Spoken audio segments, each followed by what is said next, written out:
السلام علیکم ناظرین، میں ہوں عائشہ ذوالفقار۔ آپ دیکھ رہے ہیں پروگرام در پردہ۔ آج کا دن یقیناً ایران کے لیے اور پوری مسلم امہ کے لیے ایک افسوس کا دن ہے۔ امریکی اور اسرائیلی حملوں کے بعد ایران کے سپریم لیڈر آیت اللہ خامنائی کی شہادت کی خبر نے نہ صرف تہران بلکہ پوری دنیا میں ہلچل مچا دی ہے۔ امریکی کے مطابق اسرائیل نے یہ حملہ CIA کی خفیہ اطلاع پر کیا، جس میں ایران کی اعلیٰ قیادت کے ایک اہم اجتماع کو نشانہ بنایا گیا۔ سپریم لیڈر کی شہادت ایران کے لیے ایک قومی صدمہ ہی نہیں بلکہ ایک ریڈ لائن ہے، جس کے پار صرف انتقام اور غصہ باقی رہ جاتا ہے۔ ایران کے اندر فضا سوگ اور غصے سے بھری ہوئی ہے۔ 7 روزہ تعطیل اور 40 روزہ سوگ کے اعلان کے ساتھ پاسداران انقلاب نے واضح پیغام دیا ہے کہ رہبر اعلیٰ کے خون کا حساب دیا جائے گا۔ ایسے میں یہ خدشہ بھی بڑھ رہا ہے کہ کہیں خطہ مکمل جنگ کی طرف نہ پھسل جائے، جبکہ واشنگٹن میں بیٹھے ڈونلڈ ٹرمپ اسے سفارت کاری کے لیے نیا موقع قرار دے رہے ہیں اور یہ کہتے ہیں کہ امریکہ اب ایران کے ساتھ سفارتی حل تک پہنچنے کے لیے بہتر پوزیشن میں ہے۔ ساتھ ہی ساتھ دھمکی بھی دے رہے ہیں کہ اگر ایران نے مزید جواب دیا تو اسے ایسی طاقت کا سامنا کرنا پڑے گا جو پہلے کبھی نہیں دیکھی گئی۔ یہ بیان سفارت کاری کے دروازے کھولتا ہے یا مزید بند کرتا ہے؟ یہ بحث اب عالمی سفارتی حلقوں میں زور پکڑ رہی ہے اور اس کے ساتھ ہی اب نظریں ایران کے آئینی عمل پر مرکوز ہیں۔ 88 رکنی مجلس خبرگان کو نئے سپریم لیڈر کا انتخاب بھی کرنا ہے، مگر موجودہ سیکیورٹی ماحول میں اس کا اجلاس بلانا بھی ایک بڑا چیلنج بن چکا ہے۔ اس لیے ایران کے نئے سپریم لیڈر کے انتخاب تک عارضی کونسل قیادت کے امور کا چارج سنبھالے گی۔ علی رضا عراقی ایرانی سپریم لیڈر کے فرائض انجام دینے والی عبوری کونسل کے رکن مقرر ہو گئے ہیں اور 3 رکنی کونسل میں ایران کے صدر مسعود پیزشکیان اور ایرانی چیف جسٹس بھی شامل اس میں ہوئے ہیں اور نئے سپریم لیڈر کے ممکنہ امیدواروں میں مجتبیٰ خامنائی، علی رضا عراقی، محمد مہدی، میر باقری اور حسن خمینی کے نام زیر گردش ہیں۔ لیکن اصل سوال یہ ہے کہ کیا نیا رہبر نظام کے تسلسل کو برقرار رکھ سکے گا یا ایران کے اندر طاقت کا توازن بدلنے والا ہے؟ اس کے ساتھ ہی پاکستان سمیت کئی ممالک میں امریکہ اور اسرائیل کے خلاف عوامی رد عمل شدت اختیار کر رہا ہے، جو اس بحران کے جذباتی اور سیاسی اثرات کو مزید گہرا کر سکتا ہے۔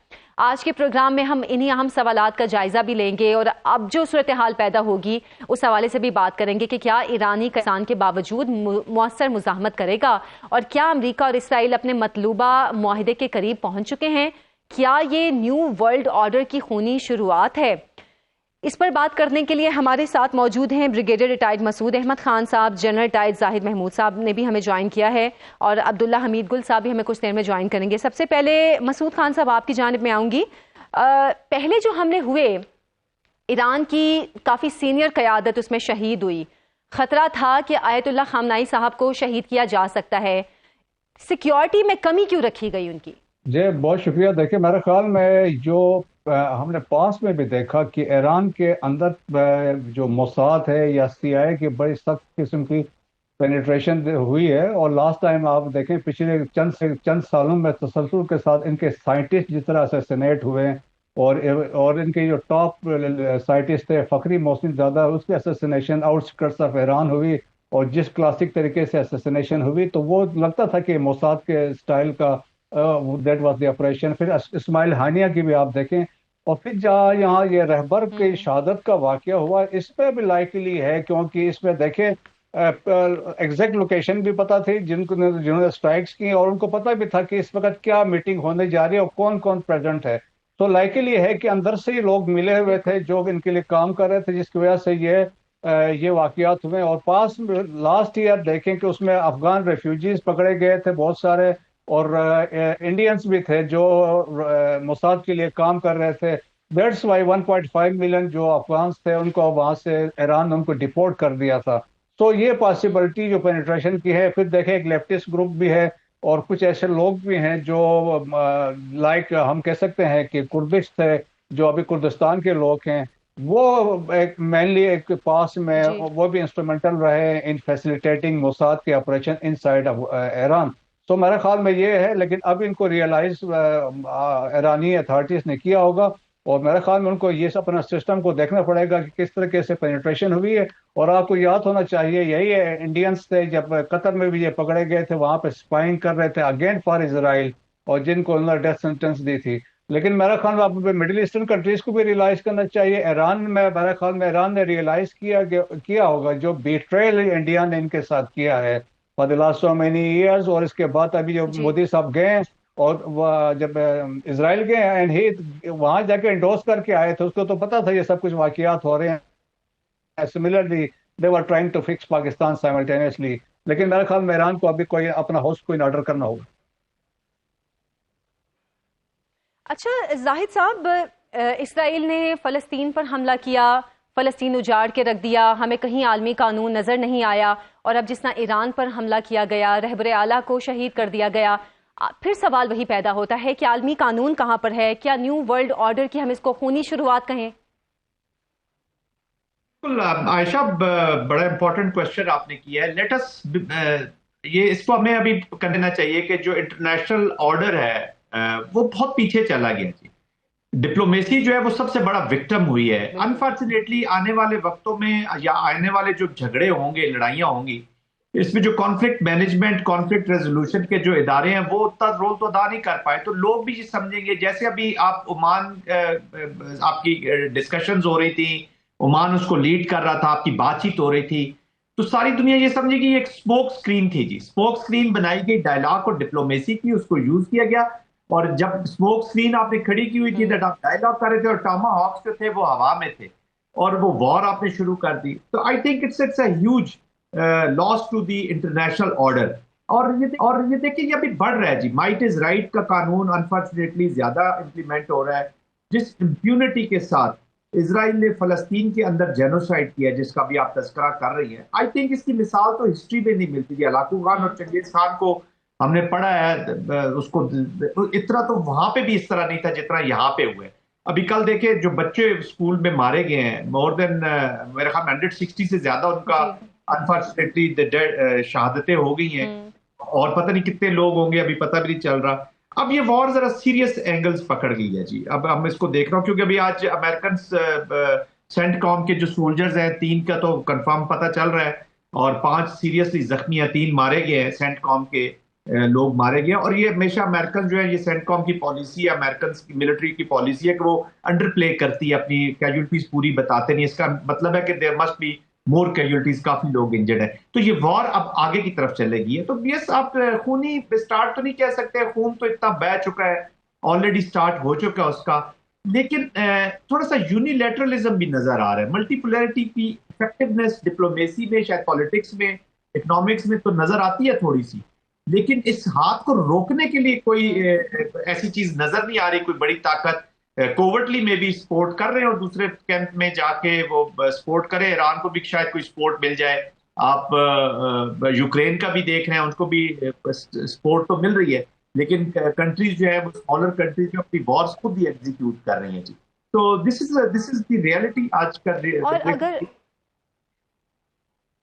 جی اور اگر اس میں ہم اقوام متحدہ کا کردار دیکھیں تو گزشتہ جتنی بھی جنگیں ہوئی ہیں، اقوام متحدہ کا کردار تو بالکل صفر ہو گیا ہے. مسعود صاحب، اسماعیل ہنیہ کو ایران کے اندر شہید کیا گیا، اس کے بعد پھر بڑا حملہ کیا گیا. ایرانی جو سینئر قیادت تھی، جیسے میں نے پہلے بھی ذکر کیا، ایران کے پاسداران انقلاب کے جو چیف تھے ان کو بھی شہید کیا گیا، مزید بھی سینئر قیادت کو شہید کیا گیا، اور اب رہبر اعلیٰ کو شہید کر دیا گیا. ایران نے اتنی بڑی جنگ شروع کی ہے، اس سے پہلے کہ اپنے اندر کی سیکیورٹی کو زیادہ مؤثر کرنے کی ضرورت نہیں تھی؟ بالکل تھی، اور میرے خیال میں ریکوائرمنٹ تھی. ان کو یہ چیزیں دیکھنی چاہیے تھی جس طرح پاس کی ہسٹری رہی ہے، اور اس کے حساب سے ان کو کرنا چاہیے. لیکن مجھے نہیں لگتا ہے کہ ابھی کہ ایکچوئل کیا ہے، اگر ہم ہوپ فلی کہ وہ اس کو ایڈریس کریں. اور لیکن ایک چیز میں آپ بتاؤں کہ یہ جو واقعات اب ایران میں ہوئے ہیں، لیکن ایک چیز اچھی ہے کہ انسٹیٹیوشنل ریسٹرکچرنگ کی گئی تھی. اور اس میں آپ دیکھیں کہ چین آف کمانڈ انہوں نے لے کر دیا تھا کہ ان کیس اگر رہبر نے کہا تھا اگر میری شہادت ہوتی ہے کہ یہ 4-5 بندے ہوں گے مجھے ریپلیس کریں گے اور آپ لوگ ڈیسائیڈ کر لیں. سملرلی باقیوں میں بھی اس طرح انہوں نے ڈیسائیڈ کر لیا تھا، اگر باسطران کے کمانڈر ان چیف کی شہادت ہوتی تو ہی will be replace by so and so. So ایک سسٹم انہوں نے ان پلیس کر دیا تھا. پھر اوپر سے یہ کیا تھا ڈی سینٹرلائزیشن آف کمانڈ کر دیا تھا. اور کیونکہ ان کو پتا تھا اگر کوئی ابھی سائبر اٹیکس بھی ہوں گے اس میں کمانڈ اینڈ کنٹرول کے مسائل آ سکتے ہیں.